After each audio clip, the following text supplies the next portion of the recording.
Sudah sampai pada pemahaman kita dalam surah Az-Zumar ayat 53 bahwa hamba-hamba Allah itu diingatkan bagi yang melampaui batas terhadap diri mereka, artinya berdosa besar, untuk jangan berputus asa pada rahmat Allah Subhanahu wa taala.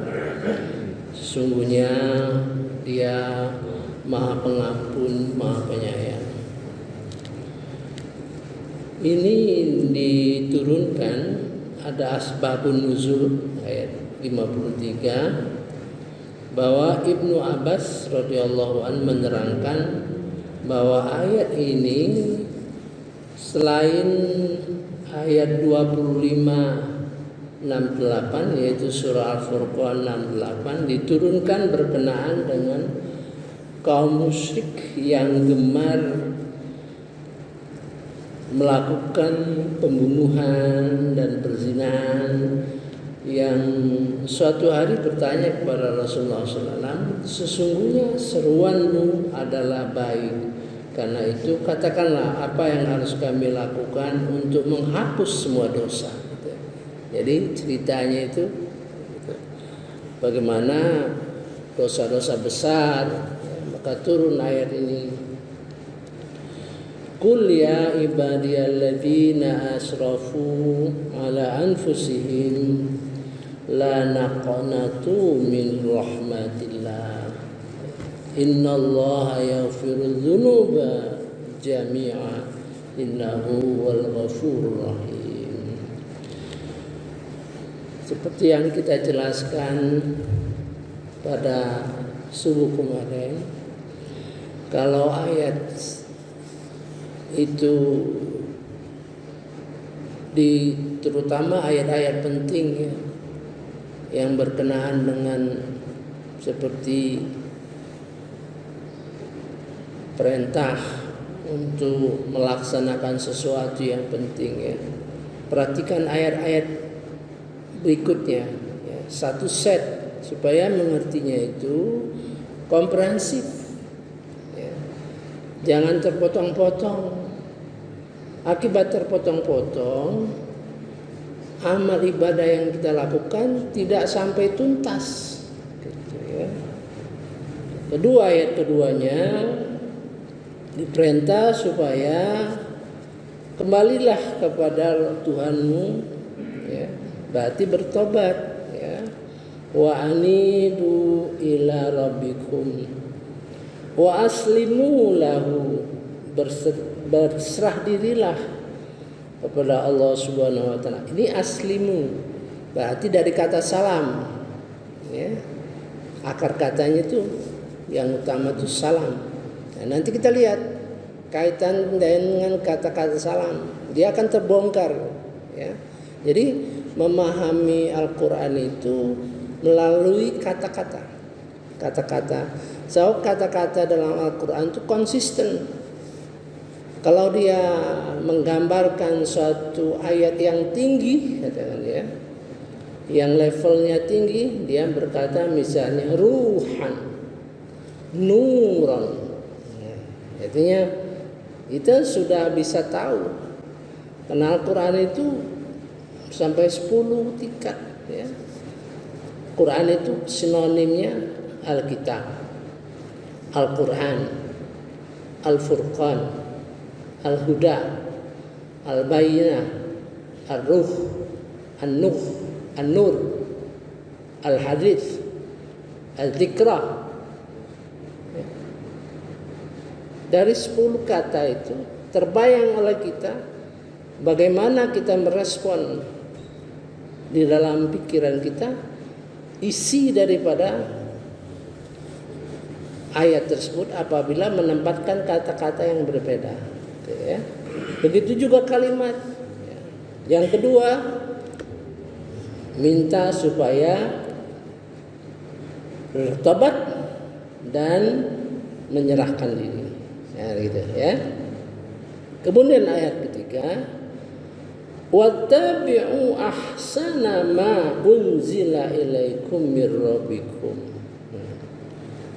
Kalian ikutilah yang terbaik apa yang ada dalam Quran, unzila ilaikum mir rabbikum, yang diturunkan kepada kalian dari Tuhan kalian. Jadi apa yang terbaik di dalam Quran itu berarti apa yang sesuai dengan apa yang dianugerahkan oleh Allah Subhanahu wa taala kepada diri kita masing-masing. Kalau kita banyak harta, mari kita beramal dengan banyak harta. Ya. Kalau kita dikurnia Allah itu ilmu, mari kita beramal dengan ilmu. Kalau kita dikaruniai dengan kemampuan memimpin, mari kita berbakti kepada Allah melalui kepemimpinan. Itu yang terbaik gitu. Karena terbentang di dalam Al-Quran itu jalur-jalurnya, ya, jalur-jalur ulil albab, jalur-jalur ibadur rahman, ya, jalur-jalur muhsinin. Muhsin itu utamanya lebih pokoknya itu, pokoknya muhsinin itu pokok. Orang tidak akan bergerak apabila dia tidak muhsinin. Muhsinin itulah yang menggerakkan diri kita kepada kepentingan-kepentingan yang lebih besar. Kemudian ayat itu diturunkan ada tujuan, ya. Antaqulu nafsun ya hasrata ala ma farrattu fi jambillah, supaya jangan sampai nantinya di akhirat nanti kamu berkata, ya, alangkah besar kerugian, menyesal karena telah aku lalaikan perintah-perintah Allah dalam Al-Quran itu, ya, yang dihukumi sebagai orang yang mengolok-olok. Kemudian agar kamu jangan berkata, ada tiga di sini. Jangan berkata, kalau seandainya aku memperoleh hidayah, lakuntu minal muttaqin, aku akan menjadi orang takwa. Di sini tergambar seolah-olah menyalahkan Allah Subhanahu wa taala. Ya. Seandainya aku diberi hidayah, berarti akan menyalahkan, ya kan? Dia berarti diberi hidayah oleh Allah Subhanahu wa taala sehingga dia tidak jadi orang takwa. Padahal ayat-ayat Quran ini adalah hidayah bagi kita. Saya sudah jelaskan 4 tingkat.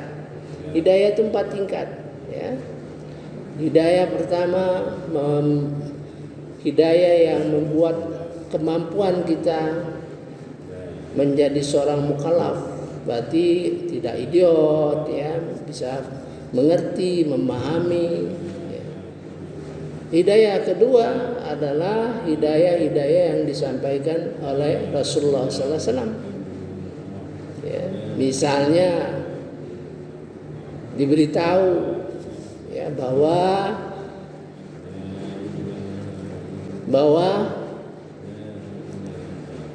jika dibacakan Al-Quran, hendaklah kamu dengar, kamu diam, ya. Mudah-mudahan kamu mendapat rahmat. Tahu kita, namun orang tahu pun masih belum bisa melaksanakan. Itulah hidayah ketiga. Hidayah ketiga adalah hidayah yang membuat kita mampu melaksanakannya. Hidayah keempat adalah hidayah yang menunjukkan kepada ibadah-ibadah yang mendekatkan kita kepada surga dan makrifat kepada Allah, itu saja, ya. Jadi hidayah itu pada level 1, level 2, level 3, level 4. Yang efektif itu adalah pada saat level 3 dan 4. Level 3 taufik, ya. Hidayah yang menggerakkan kita dan melakukan amal-amal soleh. Hidayah keempat adalah hidayah yang menggerakkan kita ke arah ibadah-ibadah yang lebih tinggi, ya, termasuk marifat kepada Allah Subhanahu wa taala, ya. Nah, demikianlah gambaran bagaimana kita memahami Al-Quran. Kemudian yang ketiga, au taqula hina taral azab, ya, jangan sampai kamu setelah melihat azab, ya,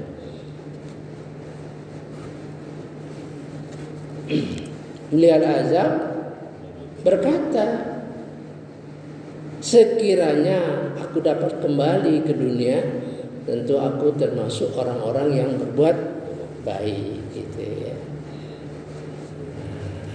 Kemudian baru penjelasan konklusi. Konklusi itu ayat yang menggambarkan sungguh sebenarnya keterangan-keteranganku telah datang kepadamu, tapi kamu mendustakannya, malah kamu menyombongkan diri dan termasuk kafir yang membohongkan dan menutup diri. Kemudian ayat 60, dan pada hari kiamat engkau akan melihat orang-orang yang berbuat dusta terhadap Allah, wajah mereka menghitam. Bukankah neraka jahanam itu tempat tinggal yang baik bagi yang menyombongkan diri. Dan terakhir penutup, dan Allah menyelamatkan orang-orang yang bertakwa karena kemenangan mereka tidak disentuh oleh azab dan tidak bersedih hati. Itulah gambaran dalam kita membahas ayat-ayat Quran, jangan sepotong-sepotong, sangat berbahaya, gitu ya. Nah, berkenaan dengan surah Al-Furqan 61, maka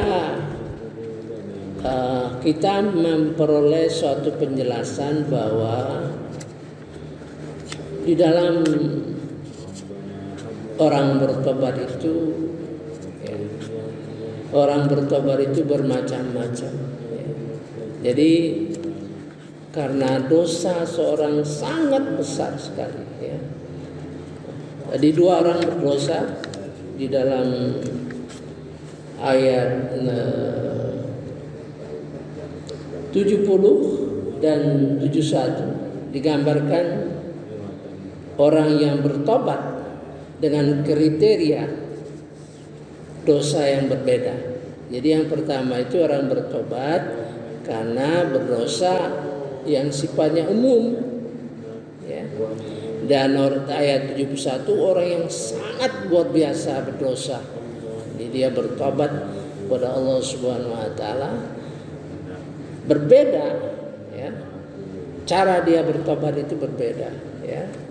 Sehingga orang yang betul-betul bertobat karena kesalahan yang besar sekali, membunuh, berzina, ya, berbohong dan sebagainya, dengan tobat yang sungguh-sungguh, tergambar oleh dia bahwa pada satu saat Allah menggantikan keburukan-keburukan mereka dengan kebaikan-kebaikan. Saya gambarkan sebagai satu ilustrasi. Katakan orang yang pada kondisi tingkat 10, katakanlah, karena berdosa dia turun menjadi tingkat